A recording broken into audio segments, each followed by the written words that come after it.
Bonjour, hi. Welcome back to another episode of CanadaOne. I'm your host, Matthew. And now we're back to, somewhat regular scheduled programming. Got a few news stories that I kind of missed during the time I was out on vacation and also at the conference. But obviously, the most important one, maybe not the most important one, but the most jarring images that we saw over the past few weeks was undoubtedly what was going on at the Olympics. The Olympic opening ceremony and the ensuing attack on Christian nationalities and Christian ideals. For those of you who must have seen it, as you remember, the opening ceremony at the Paris 2024 Summer Olympics was a complete desecration of the Last Supper. You had fat, queer, trans, I don't even know what it was, people all lined up pretending and mocking the image of the Last Supper. The middle, the ceremony opens up, close up, with this huge, and I mean huge as in fat. And I believe she was a lesbian, Jewish, queer person, whatever it was. Opens up on this fat bitch, okay, with her hands and hearts, because it was supposed to be Christians are inclusive. No, this is not Christianity. This is an attack on Christianity. This is a just punch. They thought they could get away with this. And now you have, then you have protests in Iran where they're saying this attack on Christianity is unacceptable, but everyone in the West is totally fine with it. You have, this Last Supper image. You've got some 12-year-old kid who's definitely being abused or something like that because, I don't know, you see the kid. And literally right next to the kid, there's some guy with one of his balls hanging out. That was an unbelievable. Truly, how could anyone approve of this? But let's talk about who was actually running this opening ceremony. A man named Thomas Jolly. And let me tell you a few things about Thomas Jolly. You know what? I'm going to say two things, and that's all we're going to talk about, okay? That's all I'm going to say about it. Gay, Jew. That's all I'm going to say. Then you had a bunch of other, religious symbolism, like the golden horses. You had the, I don't know what it was, but some guy pretending to be lettuce. I don't fucking, they opened the plate, and it was just some old bearded man dressed up in, I don't know, whatever it was. And it just goes to show how far the Olympics has fallen. Does anybody remember the 2014 Russian Olympics? Their opening ceremony was a lot more tasteful, let's just say that. All the other Olympic ceremonies have been tasteful, have been, tied to the culture of the place. In Russia, I believe it was some sort of nutcracker. I don't remember, but I don't know. When it was in Greece, it was symbolism and culturally tied to the original Olympics. And that was wild. That was beautiful. But overall, what it goes to show is that, this ideology, this woke ideology.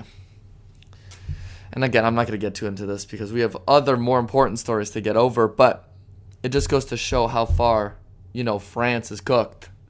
France is cooked, everybody. And I've been saying this for a while now. But France, the UK, there's a lot of stuff going on in the UK right now. They're all cooked. It's over. They need some powerful figure to rejuvenate and bring back, traditional Western values to the greatest nations on the planet. Because France, Britain, Spain, these countries, Italy, these countries are the most important countries that have ever existed. They're the most culturally dominant. They're the ones who have been the most prosperous, the most successful, and led to the most successful countries. They have expanded their empires over the greatest, most vast amount of territory. These countries need to be protected. And the fact that the people in these countries have been indoctrinated, have been demoralized, have been attacked constantly for the past several decades is coming to fruition with what we're seeing at the Olympics right now. The fact that nobody wants to be part of the Olympics anymore. Well, there's also a bunch of, other aspects regarding that. The fact that it costs so much money that it doesn't actually bring any economical benefits. The fact that you have to spend billions and billions of dollars on new infrastructure that will literally never be used again. And then just become like a soaring, an eyesore for the population to see. The Olympics probably should be just held in Greece every year. It should be just held in Athens every single year. It's the historic spot of the Olympics. Just keep it there, make it the event, and it's cheaper for everyone. Everyone can just show up, and they can have permanent infrastructure there that can be continually, renovated. It's going to cost a lot less, but maybe if that's the case, there'll be less viewership. But you already see viewership's been sliding for years now. The only reason viewership's up this year is, Snoop Dogg and stuff. But the new strategy that they're doing at the Olympics is just, we're going to use old infrastructure that has already existed. We're going to use existing stuff, the stadiums and stuff that's already being used, that's already existed. And that's all we're using. We're not using it. We're not building new infrastructure. We're not building new buildings. Shut the fuck up. This is what we're doing.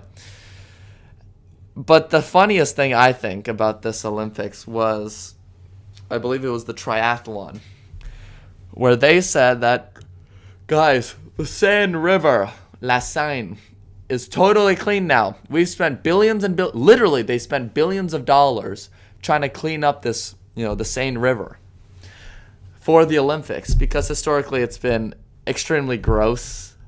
This river flowing down the middle of Paris has been gross. It's been full of sewage. Whenever there's any rain or any, semblance of a storm, the sewer system gets overwhelmed, so they just shoot all the sewage, all the shit and piss right into the Seine River. So it's been polluted forever now. So then they try to spend billions of dollars, the new mayor of Paris, to clean up this waterway. And they said it was totally clean. So they had the triathlon event. And what did you see? People hopping out of the water and puking everywhere because the water's so gross. To be fair, there were a bunch of storms, big storms in Paris, like the previous day and that day as well, that probably led to an overfilling and, overwhelming of the sewage system. But guys, come on. You can do better than this. But I thought that was just funny. Anyways, let's get to some more important story. Why are Indians shitting everywhere? Can somebody please tell these people to stop shitting? We've talked already about how they're all shitting at the beaches now because that's culturally acceptable in India. They're just going around, popping a squat, and just shitting on the beaches now. Now you're having Canada having to put up all these signs saying, guys, please don't shit in the beaches. Please go to a bathroom. Or you're having massive E. coli outbreaks happening at several places in Ontario now because of the defecation that's going on. But that's not what I'm here to talk about. I'm here to talk about the viral image of an old Indian guy shitting at a gas station, just on the floor of a gas station, while a Tim Hortons or a bathroom was literally not even a few meters away from him. That's what I'm here to talk about. And now all these people are coming out and saying it's fake. The picture wasn't fake, right? You see the reflection of the guy in the car. It was not faked. All the proof that they're having to say it's fake is not true. They're saying, well, he was wearing pants last time. The video was from a separate day, okay? Then you have some liberal MP. Again, this is in Brampton. Go figure. Then you have some liberal MP going, actually, Harrison Faulkner, this video is fake. First of all, Harrison had nothing to do with this video. He just put it out saying this is what happens when you import the third world. Real or not, it doesn't matter. And yes, it's probably real. Okay, and now you have all these shiptards coping and seething, all these jeets coming out to their defense saying, well, he's an elderly disabled man. He can't be expected to shit in the bathrooms, or he spilled coffee all over his balls, so he had to, I don't even know. Their excuses make no sense. Okay? And that's not the point. The point isn't that this one guy may or may not have shat. He definitely shat. May or may not have shat himself when a bathroom was right next to it. It's bigger than that. It's a culture of the people who we're bringing in under mass migration and mass immigration. It's very simple. When you bring in inbred low IQ retards from the third world, what do you think their culture is going to be? Do you think their culture is going to be going to a bathroom, acting civilized, acting integrated and assimilating into the Canadian host country? No! These people have no respect for our land, for our history, for our culture, and for the environment at large. You want to talk about climate change or environmentalism? Shouldn't people be focusing on the fact that we're bringing people who don't even care about littering? They just litter everywhere. We see these videos of these beaches that have been, secluded and protected, and then they get discovered by jeets. And then there's pollution everywhere. They leave all their trash, they leave all their litter all over the beaches and ruin the beauty of the environment. Talk about climate change. Let's talk about, the environmental impact that immigration has on this country. Because I'll tell you right now, our record of keeping things clean is a lot better than what's going on in India. And to say that these people who have lived in this filth, literal filth, the entire of India does smell like shit. That's real, okay? These people, isn't there a ceremony where they eat literal cow shit? Because the cow is such a sacred figure? That's literally, I believe, a real ritual. Or we have cows pissing on them. That's real, people, okay? You bring in this culture, what do you think is going to happen? And everyone's going to say, that's because you're racist. That's because you're racist. It's not even necessarily about race. Okay, it's about the culture that's associated to these people. And these people's cultures are inferior. Sorry to say. You know what? I'm not even sorry to say. Okay? Canadian culture and Canadian values are inherently better than Indian cultures and values. And I'm not saying, the good parts about it. Obviously, there's good parts about it. But if you look en masse, why do you think Western nations have been elevated to such a certain extent? Because the culture around it. It's not the people. Not necessarily. Sure, I want no immigrants from anywhere. Right? But the immigrants that, let's say, we do have to take in, maybe their values should align a little bit more than ours. Maybe it shouldn't be a value of inbreeding and marrying your first cousin. Because that's another thing that's been going viral. Maybe it shouldn't be a culture of shitting on public beaches. Okay? Go to the bathroom like a normal person. Use toilet paper like a normal person. Alright? I don't care if it's, this traditional lifestyle you've been having. Your traditional lifestyle has been literal shit. Okay? You come to this country, you're going to abide by our rules. You will not be shitting at our gas station. You will be shitting inside the bathroom at the gas station. You will go in. You will ask for the key. You will go around back. Go into the bathroom. Do your business. And then make sure to maybe wash your hands, people. It's disgusting. I want none of this here. If you shit on a beach, you should be deported immediately. In fact, you should be tortured and getting the death penalty. So why aren't any of these environmental, dipshits, these Green Party retards, advocating for this? I'm not saying all Green Party support. I'm saying the Green Party. Anyways, you guys know what I mean. But, if you want to talk about protecting the environment, have you seen the rivers in India? It's disgusting, okay? It's disgusting. Was it the Tigris and the Euphrates rivers? I don't even know if that's in India right now. But I guarantee that whole area, those rivers aren't as clean as the St. Lawrence here or any other rivers in Canada. And why I bring this up is because the Conservative Party, who are supposed to be this based, Pierre Poilievre is the based conservative that, is going to fix all the things that Justin Trudeau has done. Actually, sorry to be that guy, everybody. Pierre Poilievre is a fake. The Conservatives are a fake party. These people are barely, we look at Britain and we go, oh, the Conservatives, they were so bad. 16 years, they did nothing. Let's elect a Labour government, a Liberal government. And the same thing happens, it's going to happen in Canada. The Conservative Party is not going to change en masse any policy that the Liberal government has introduced.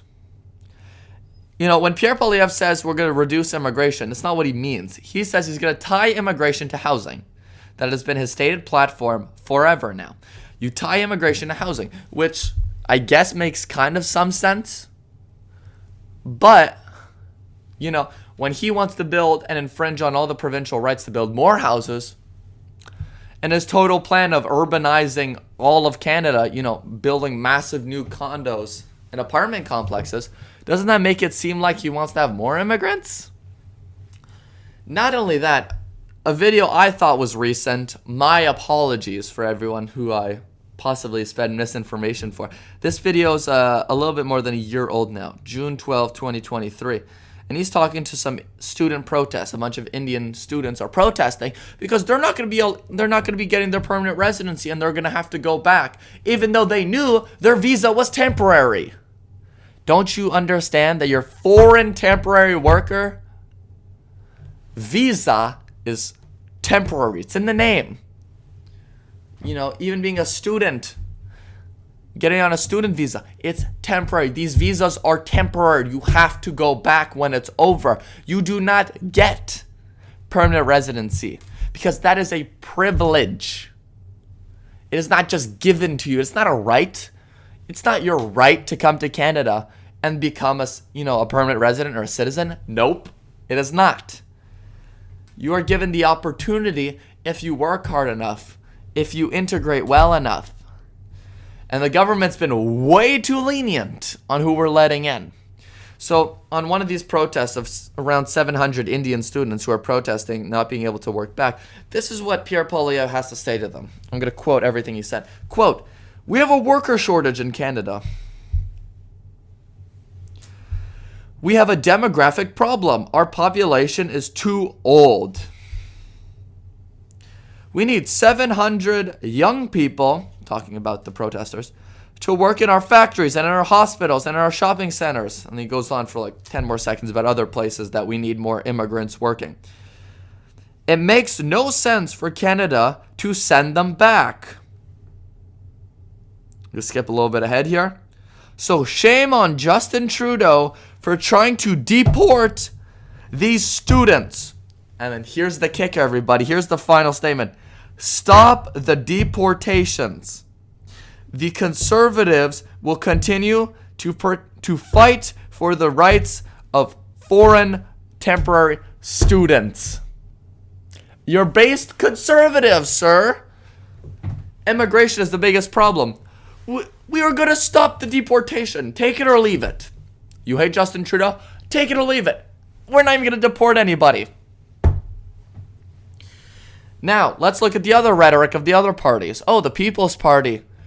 Deport all illegals and a full moratorium, at least temporarily, on immigration till we can fix all the issues that they've been causing.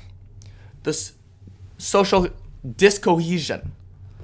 There's been studies showing that areas that have more diverse populations in Western nations lead to less charitable work being, less social trust in the community,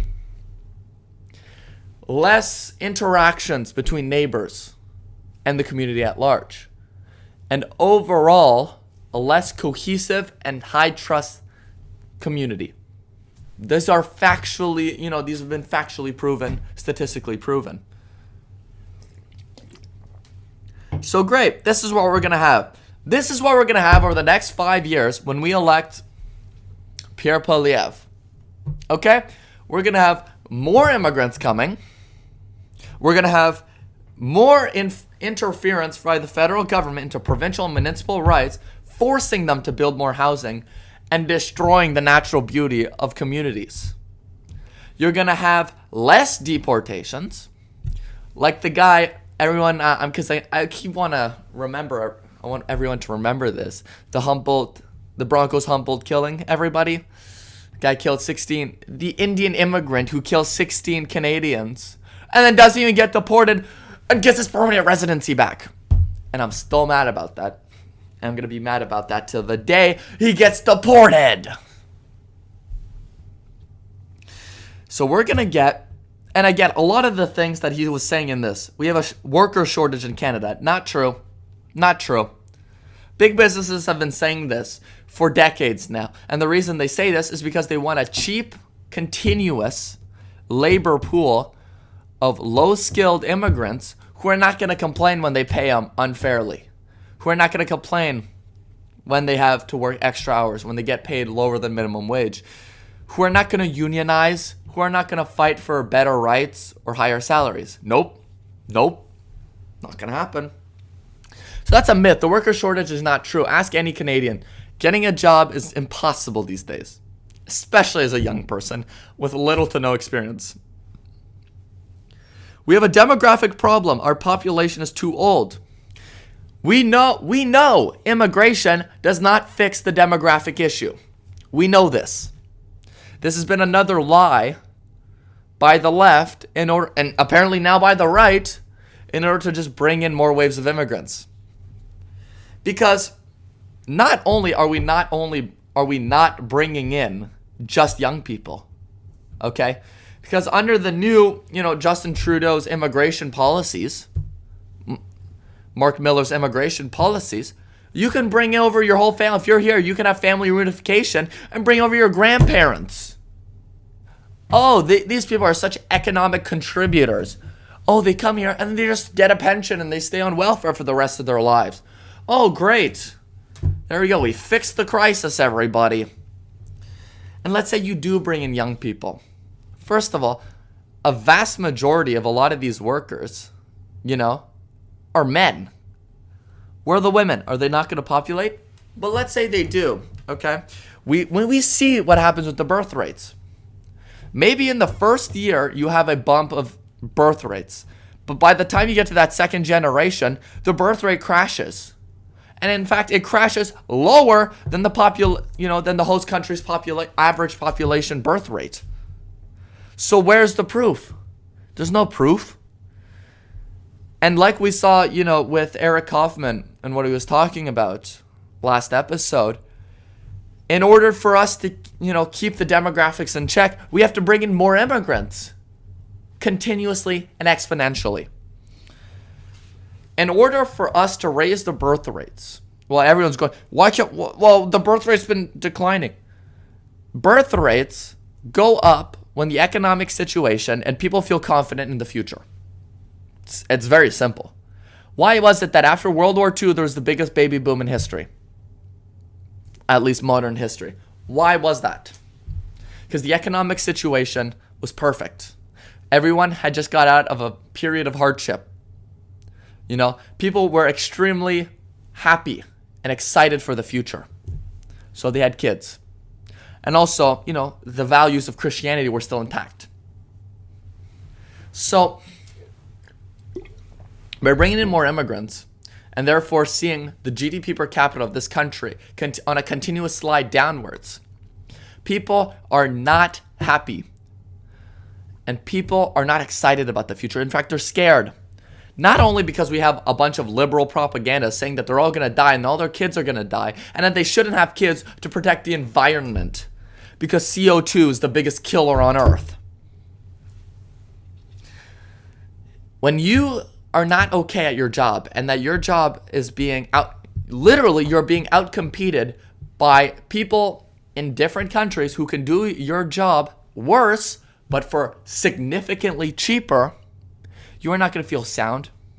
When the institution of the family unit, of the nuclear family, has been completely eroded, and you feel demoralized as a man, and you feel attacked on by every single aspect of society. You can't get a job because you're a white man.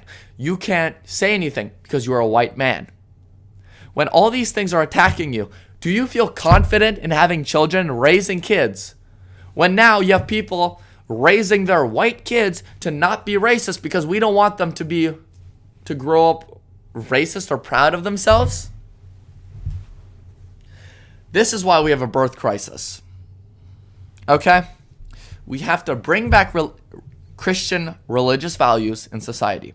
We have to put the nuclear family first and foremost at society. It's not women working.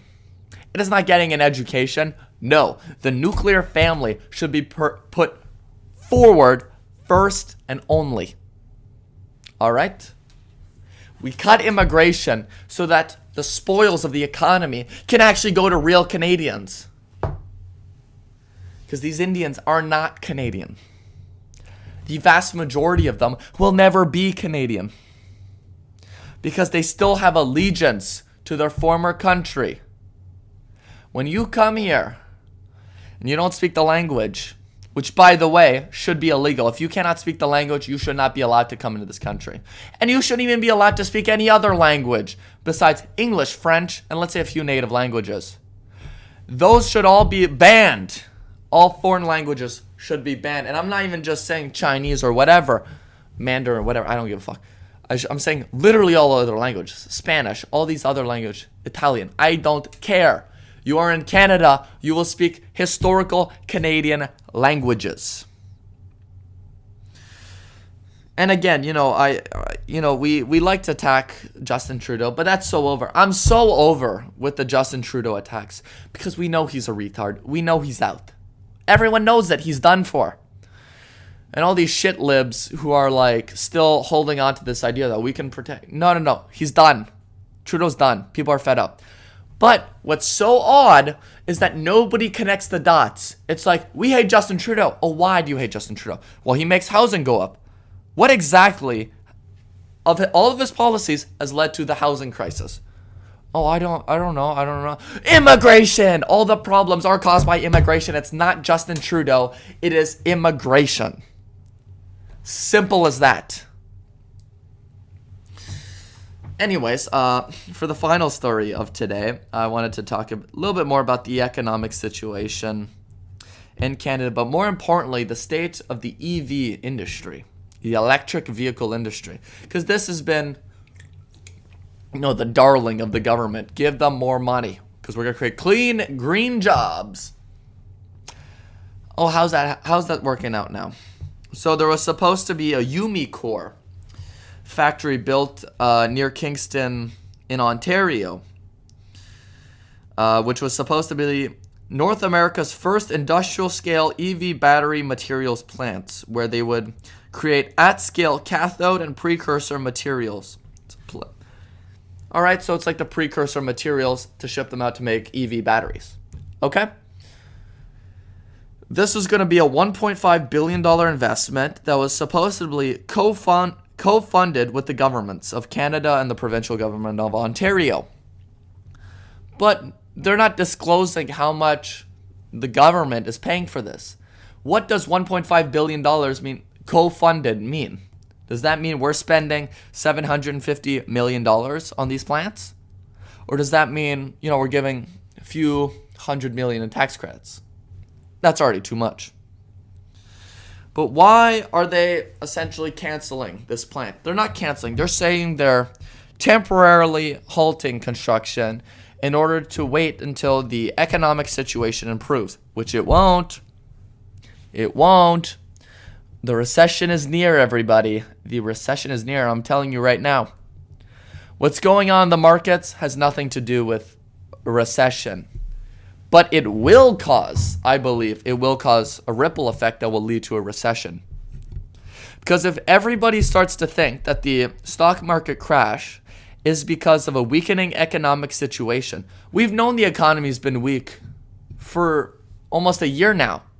But that didn't stop the stock market from pumping high mostly on AI news. We've known that the economy is weak. But this optically is what will lead to, I believe, to a recession. Because when people start to think that the stock market crashing is an indicator of recession, they will start to pull back on spending. They will start saving more. Businesses will therefore start seeing a little bit less demand. Businesses will then see that decrease in demand as almost a reaction to the stock market, which they believe is a recession. They'll start to pull back on CapEx, capital expenditures. They'll start saving a little bit more. They'll start becoming a little bit more prudent. Maybe they'll start laying off a few more employees. I believe Dell just laid off 12,000 employees. We've seen mass layoffs in the tech sector for literally the past 3 years now. But again, nobody made the connection of a recession on the way. So now you have a bunch of businesses who are slowing down spending, who are saving more, who are trying to lay off some people, and that creates the cycle. There it is, and then we're in a recession. The government of Canada already cut rates by 25 bips. Bips is the 25 basis points, but just wait till they start cutting more, because we've been told that we have to keep rates high to get that soft landing. Sorry, that soft landing isn't happening. We're not going to squash inflation with a soft landing. It's not going to happen. Inflation has been extremely sticky. We've seen inflation above that 2% rate for literally several years now, and it's sticking at around high 2% to low 3% rate. And that's not good. That's not good. That's still 1% higher. So any chance of a rate cut will only come if inflation decreases. And inflation will only decrease if the economic situation changes and becomes significantly worse. When people stop spending money, companies will have to drop prices, and that will lead to a decrease in inflation. So I believe the recession is coming, and the stock market will be the first domino in what will probably be a somewhat severe economic recession that will likely lead to more quantitative easing, more money printing, and more spending by the government, which will then put us back in the cycle of overspending leads to inflation. Inflation leads to high interest rates. High interest rates and overspending and money printing leads to, high inflation. And then, that all leads back recession, spending, and the debt never gets paid. The debt goes up. The debt to GDP goes up to whatever Japan or Italy's at, 200%, and it's over. But maybe we can fix it. By maybe slowing down population growth. Maybe if we stop giving away all our money to the immigrants, we would have more money. They're taking our jobs, and that is such a boomer Republican rhetoric. But I don't care anymore. It's true.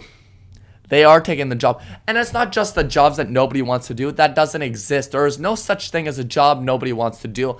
Everybody will do any job for a price. Okay? I will work for McDonald's. You think the average person will work for McDonald's for $100,000 a year? If you pay people enough, people will do literally any job. And that's a fact. So back to this EV factory, they're calling it an industry slowdown, and they're just delaying the plant in order to protect their financial situation. I don't think this plant will ever get built unless the government pays for a lot more of it. Because the EV sector has been crashing. They've seen massive price drops. they're seeing oversupply, especially from China, and an extreme amount of competition because of that oversupply in China from China. So America, we just heard, raised their tariffs massively on electric vehicles from China, which I do think is good. Is it in the best interest of the consumer? Maybe not.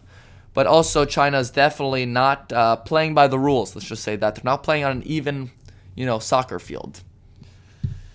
Right? Because when you can use slave labor, when the average salary in China is a quarter of what it is in America, and you have government incentives just pumping money into these industries. They have all the minerals. They don't have to, abide by any environmental regulations. Of course, they're going to be able to compete much better than, your average American company or your average Canadian company. So what I want to see in Canada is not having all these plants being built because of the government, funding. The government shouldn't have to spend tens of billions of dollars in order to get companies to build factories in Canada. That shouldn't be it. To get a few hundred jobs. Nope.